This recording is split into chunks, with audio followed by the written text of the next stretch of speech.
Hello, my name is Steve Ives and I'm with the Synergex Professional Services Group. I'd like to welcome you to this presentation entitled Synergy Objects Part 3.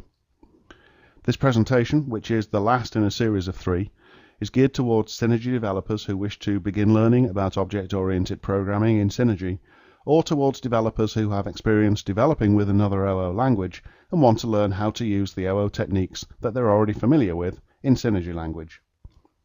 The presentation is approximately 30 minutes long. If at any point you wish to stop and resume watching at a later time, use the table of contents on the right to select the appropriate slide when you return. In Part 1, we introduced various OO terms and concepts and went on to introduce the Synergy language syntax for defining namespaces and classes and adding 3 types of members to classes: fields, methods, and properties. We then examined how objects are instantiated by declaring object variables and by using the new statement. In Part 2, we continued by introducing more OO terminologies and concepts, including method overloading, constructors and destructors, and static members, and we also introduced support for const and read-only data within classes. Again, we went on to examine the Synergy language syntax, which allows us to use these techniques in the classes that we create. In this presentation, we only really have one subject to cover, but it's a big one. The subject is inheritance, and again we'll cover the basic concepts and principles and also examine the syntax which allows us to utilize inheritance in the classes that we create as part of our applications.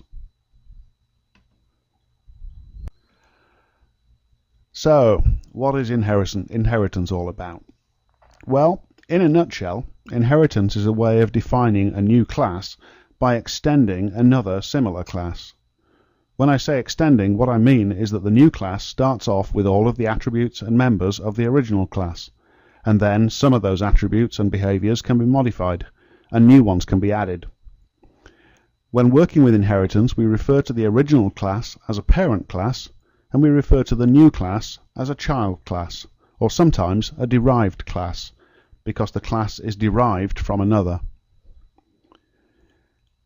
When a new child class is defined, it inherits all of the members of the original parent class, with the exception of any constructors or destructor. We'll talk more about these exceptions a little later. The programmer can then add additional members to the new class, or can change the implementation of inherited members, which is called overriding. It's also possible to hide inherited members so they don't appear as part of the new child class. The term override essentially means to provide an alternate implementation for an inherited property or method. Every class that you define implicitly inherits from or extends the class system.object, which we refer to as the base class. This means that all of the members which are defined in the system.object class are automatically present in all other classes. You can find more information about this base class in the language reference manual.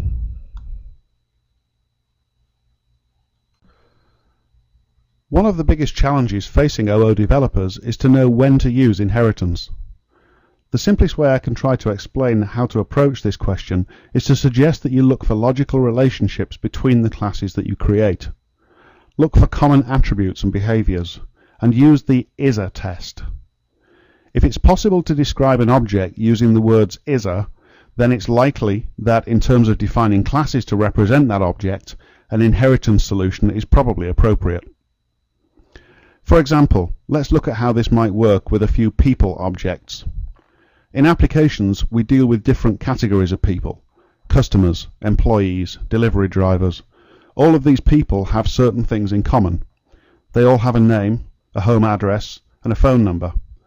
But they also have attributes and behaviors that may be unique to that particular class of person. A customer has an associated customer ID. An employee doesn't have a customer ID, but they have an employee number. And you probably track social security numbers for employees, but not for customers. A delivery driver has unique attributes such as a commercial driver's license number. You can probably see that it makes sense to define all of the common attributes and behaviors once in a parent class, and then create several more specific child classes by extending the common parent class. Inheritance can take place at multiple levels. For example, the employee class might be based on the person class, but there are different types of employees. Janitors may have different attributes and behaviors to managers, but they're both employees. Remember the ISA test. A manager is an employee, therefore the manager class should inherit from the employee class. An employee is a person, so the employee class should inherit from the person class.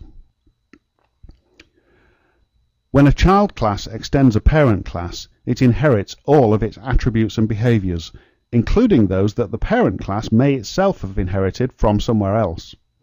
For example, the Vice President class on this slide would have all the attributes and behaviors of the manager class, the employee class, and the person class.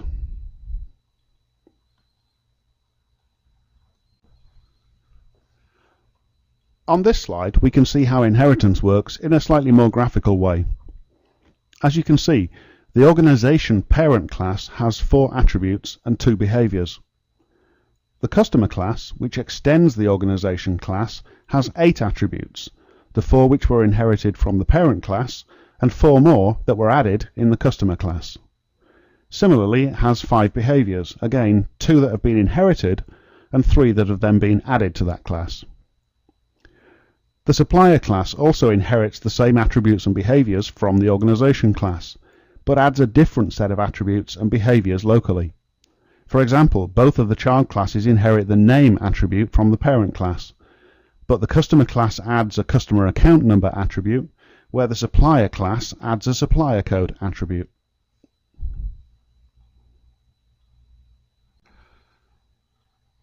Hopefully, the reasons for using inheritance are starting to become clear to you now. Inheritance allows us to design and use very specific classes which closely mirror the real-world objects that they represent, but without having to have redundant features in the code, and more importantly, without having to duplicate code. It allows us to define a specific attribute or behavior one time, and then reuse it over and over as necessary.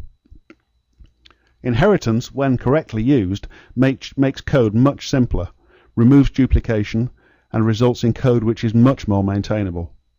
Quality and reliability of code should also increase, simply as a result of the fact that the code for any given class is likely to be more concise. However, as some of you will learn, using inheritance properly, designing and implementing an appropriate class hierarchy can be really hard. It's certainly something which takes time and requires experience, and building out a class hierarchy where inheritance is not properly applied is likely to mean that you'll need to go through hoops to make things work, and is likely to make things worse. If you are designing a class and struggling to make something work naturally, then it's likely that the parent-child relationships somewhere in the class hierarchy are wrong. If this happens, take a step back and re-examine the inheritance tree.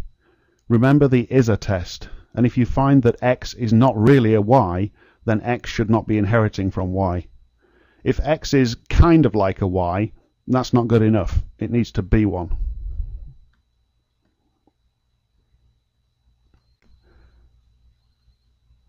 Designing inheritance relationships can be hard, but actually implementing them in code is really easy. By this point, you'll already be familiar with the class end-class syntax. So what's new is the extends syntax, which is how you specify the name of a parent class. By doing this, the class inherits all of the members of the parent class, except for constructors and destructors. And remember, that includes members that the parent class may have inherited from its parent, and so on, and so on. In order to extend a parent class, that class must either be in the same source file, or its namespace must be imported with an import statement. This is also the case for any other classes that may be involved higher in the inheritance tree. Although if all classes involved are in the same namespace, then importing of that single namespace will take care of it. Some OO languages, actually mainly Java, support multiple inheritance. Multiple inheritance occurs when one class directly inherits from 2 or more parent classes at the same time. This is not the same as when a class inherits from a parent and that parent inherits from a grandparent. Synergy, like most OO languages, doesn't support multiple inheritance.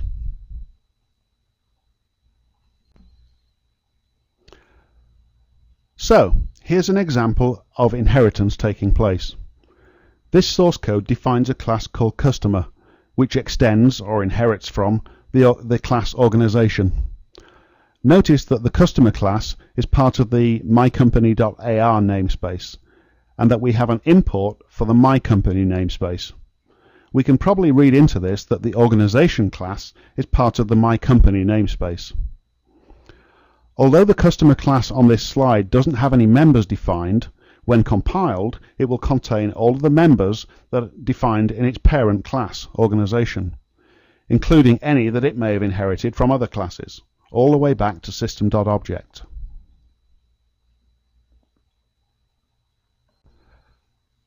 Remember that to inherit from a non-local class, you must import the parent class's namespace. Here, on the lower left of the slide, the organization class is in the mycompany namespace. The customer class, which inherits from organization, is in the mycompany.ar namespace and must import the namespace of its parent class.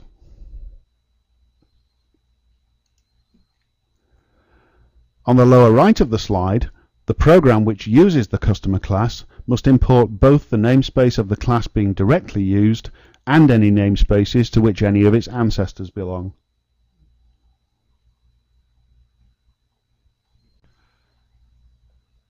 Now let's look at what happens with constructors and destructors when inheritance is taking place. Well, when inheritance is involved, constructors and destructors behave a little differently to other methods. The reason is related to what they are typically used for. Constructors typically initialize something in the class, and destructors usually clean up. When it comes to a child class, you're still going to need the initialization logic defined in the parent class to execute when you instantiate the child class, to initialize the members that have been inherited. But you may need to provide additional logic to initialize new members added in the child class. The same holds true for destructors. When classes inherit from each other and constructors are present, then when an instance of a child class is created, all of the constructors from the child class and all of its ancestors will be executed. The constructors are called first for the most distant ancestor to perform basic initialization in the basic class, then for closer ancestors, and finally the constructor of the class being instantiated. Destructors behave similarly, but are called in reverse sequence, starting with the destructor for the class of the object actually being deleted, then for the parent, the grandparent, and so on, to ensure that everything throughout the whole inheritance tree gets cleaned up as originally intended.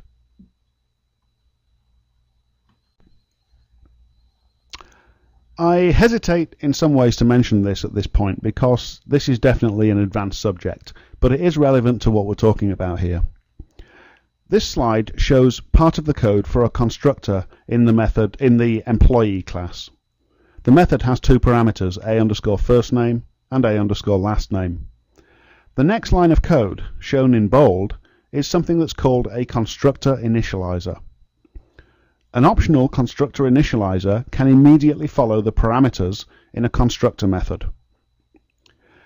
When one class inherits from a parent and both have constructors, then by default, the default constructors in parent classes are called.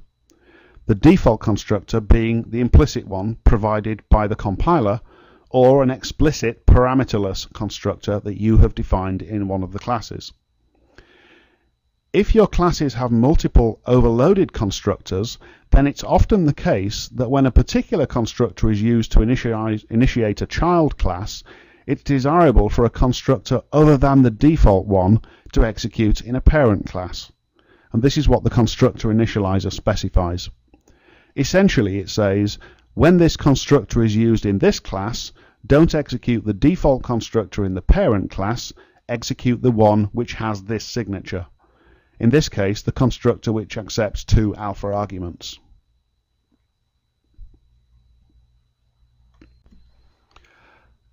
Okay, so now we know that we can define a new class and have that class inherit all of the attributes and behaviors of a parent class. Essentially, extending a class makes the new class an exact copy of its parent class. So, unless we're going to add some new attributes or behaviors, there's not much point. We could just use the original class. Adding fields, methods and properties to a derived class is exactly the same as adding them to a non-derived class, so that's pretty easy. Here you can see an example of adding a new field and a new method to the derived customer class. The customer class now has all of the fields, methods and properties that are present in the organization class, and it also has an account number field and a cancel order method.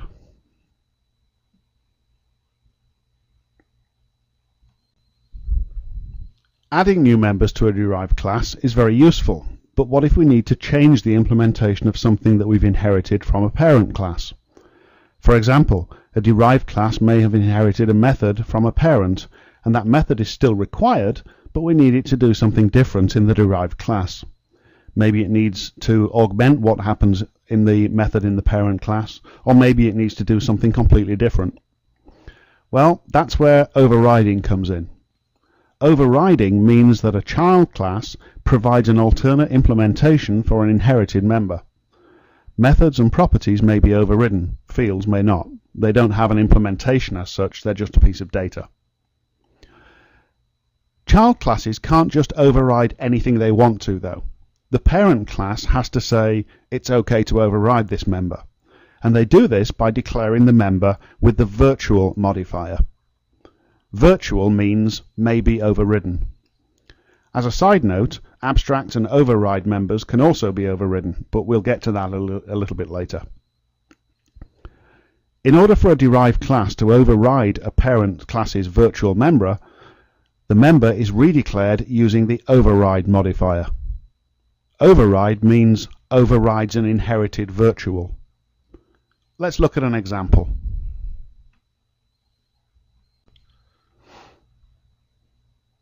This slide shows a class called Organization, and the class includes a public virtual method called changeAddress. Remember that virtual simply means may be overridden by any class which inherits from me. Without the virtual modifier, the method would be guaranteed to be present and unchanged in any derived class.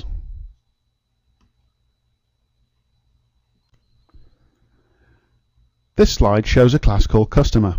And notice it inherits from the organization class that we just looked at. The developer of this class obviously found that they needed the changeAddress method in the customer class to do something different to the method that was inherited from the organization class. So they've overridden the method by redeclaring the method locally in the customer class and using the override qualifier. Remember that this is only possible if the parent class declares the method as virtual. In order to override a member, the signature, the arguments and return value, must remain unchanged. Otherwise, you're not overriding, you're overloading. Remember that from the second presentation?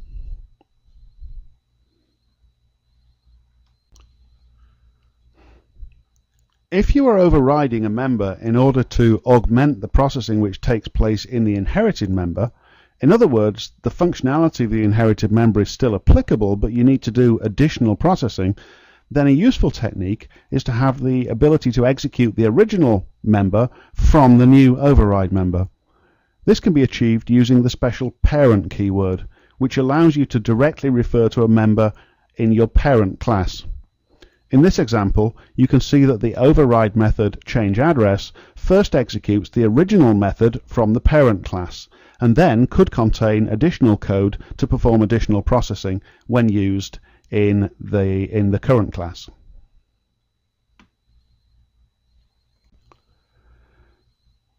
Another useful technique can be for a member to have the ability to refer to other members in the same class.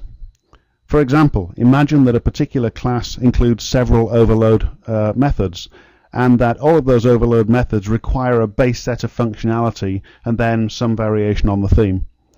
Each method could use the special this keyword to reference other members in the same class. So, the statement this.sum method would execute the sum method in the current class. Actually, in most cases, the use of this can be implied, so sum method paren would also work.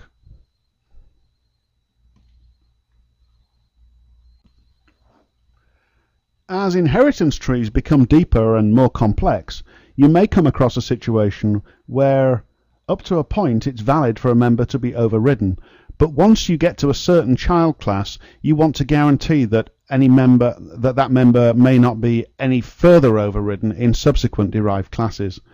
This is where the sealed modifier comes in.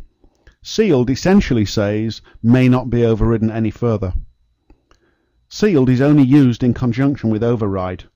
If you're in a base class, then the methods can't be overridden unless declared as virtual, so there's really no need for the sealed keyword in that case.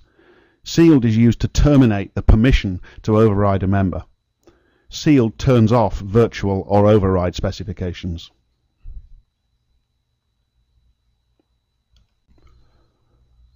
Synergy also supports sealed classes. A sealed class is simply a class which may not be extended. In other words, no other class may inherit from a sealed class. Because of this, sealed classes may not contain virtual members, which makes sense because the point of a virtual member is to allow the member to be overridden in a derived class, and it's not possible to create a derived class from a sealed class.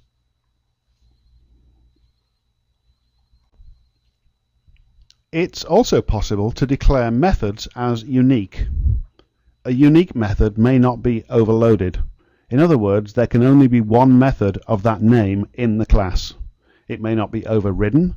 In other words, the method will be present and unchanged in any derived class, and it may not be redeclared. We'll look at that in a moment. The unique modifier is only valid when first declaring a method.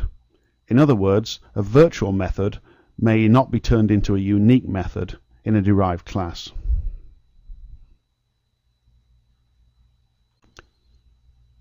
Other techniques that can be used when implementing inheritance are replacing and hiding inherited members, both of which are achieved using the new modifier. Replacing an inherited member involves providing a completely new implementation of the member.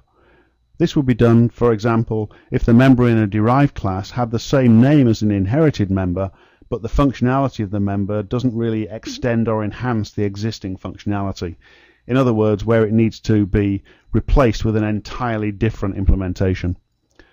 Hiding a member could be used if, for example, your class inherited a public member which you did not want to expose in the derived class. The approach would be to hide the inherited public member by replacing it with a private member of the same name, which of course can't be accessed outside the class.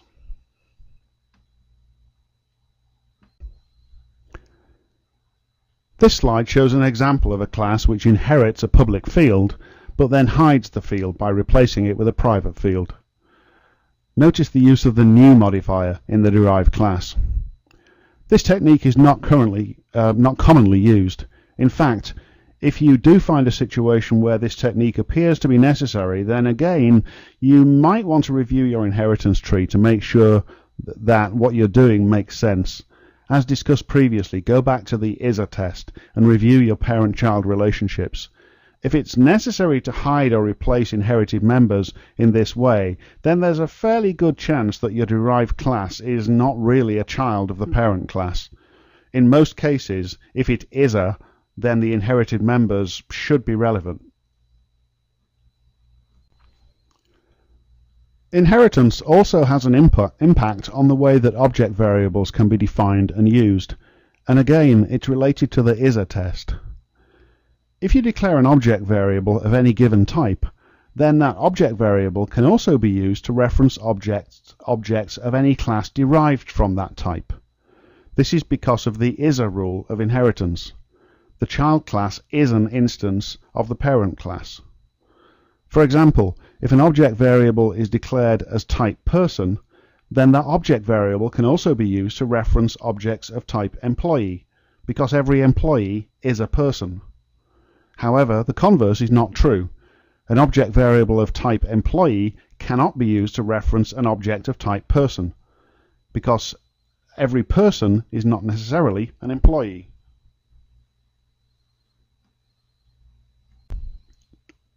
This capability to use object variables of one type to reference objects of another type has an effect on how methods are called. By the way, we're really getting quite deep and complex at this point, so if you're still a beginner and are getting confused by some of this, really don't worry about it too much at the moment. It will become clearer with a little experience and a little practice. So the way it works is that non-virtual methods are executed based on the defined type of the object variable being used, whereas virtual methods are called based on the type of the actual object, regardless of the type of the handle being used. This is a subtle difference, but it can be an important one.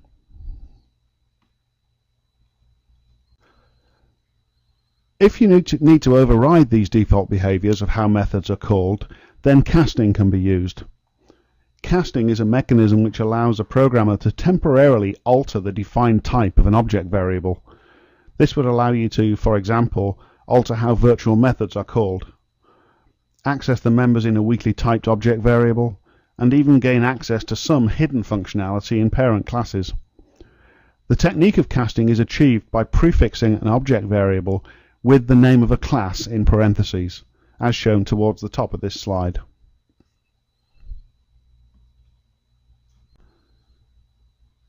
Here is an example of casting in use.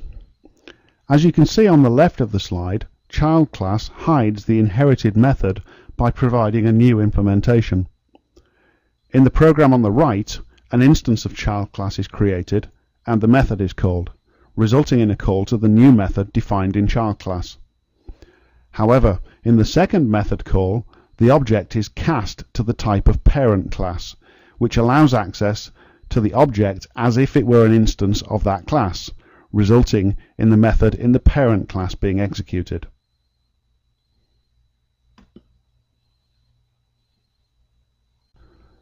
Well, that brings us almost to the end of this series of presentations on object orientation in Synergy language, and it's been quite a ride.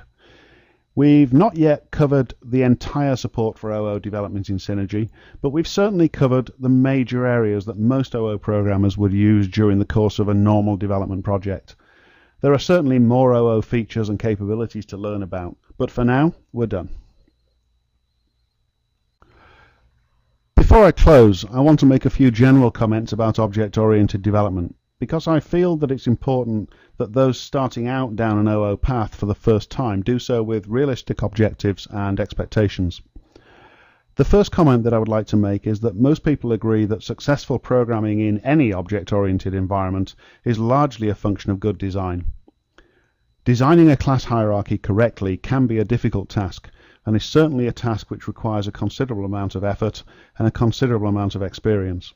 Unfortunately, this type of experience is not something that can be effectively taught in a classroom environment. It needs to be developed over time with practice and no doubt a lot of trial and error along the way. One thing is for sure, a poorly designed OO solution can be very bad news, as programmers struggle to make badly designed classes work, and they tend to have to go through all kinds of hoops to make things happen. Writing code using a well-designed class library should be natural, even easy, and should result in well-structured code that's easy to read and easy to maintain. If this turns out not to be the case, then there's a good chance that the inheritance relationships in the class library are wrong in the first place. OO applications tend to have a higher runtime overhead than procedural applications as well, and as many methods and properties are frequently being called. With systems the way they are today, this should be less of a problem than it has been in the past, but still, don't ignore the problem altogether. You should, as always, try and write your code to be concise and efficient as possible. Even the most highly skilled and experienced programmers can find moving to an OO development paradigm to be a real challenge. My recommendation is that you should consider using OO when it makes sense to do so, when you understand why you're doing it and what the OO environment is giving you and how it helps you. Don't just use OO because it's the latest thing out there and you feel you have to. However, as I mentioned earlier in these presentations, there are many great reasons to use OO development techniques. Abstraction and encapsulation of code and data, improved code reuse and higher quality, and many more. Also remember that OO coding techniques will be more familiar to younger programmers. Most programmers entering the marketplace today are likely to have learned programming entirely with OO languages like C++, C#, VB.NET, Java, amongst many others. These programmers could be a real benefit to your businesses, but also a little caution is necessary, because while they may be familiar with the latest OO techniques and practices, they may have little or even no experience of programming in a commercial environment. OO programming with a well-designed class library or framework should be natural and should just on the whole just make sense. OO code should be more compact, more readable, more maintainable, and less prone to errors. Productivity should increase, but there is definitely a learning curve, so don't expect it all to happen all at once. Okay, end of lecture. I'd like to thank you for taking the time to view these sessions and these presentations. We at Synergex hope that you found the sessions to be useful and informative. If you do have any suggestions or feedback related to these sessions, we'd be happy to receive them, and please forward such feedback via your Synergex account manager.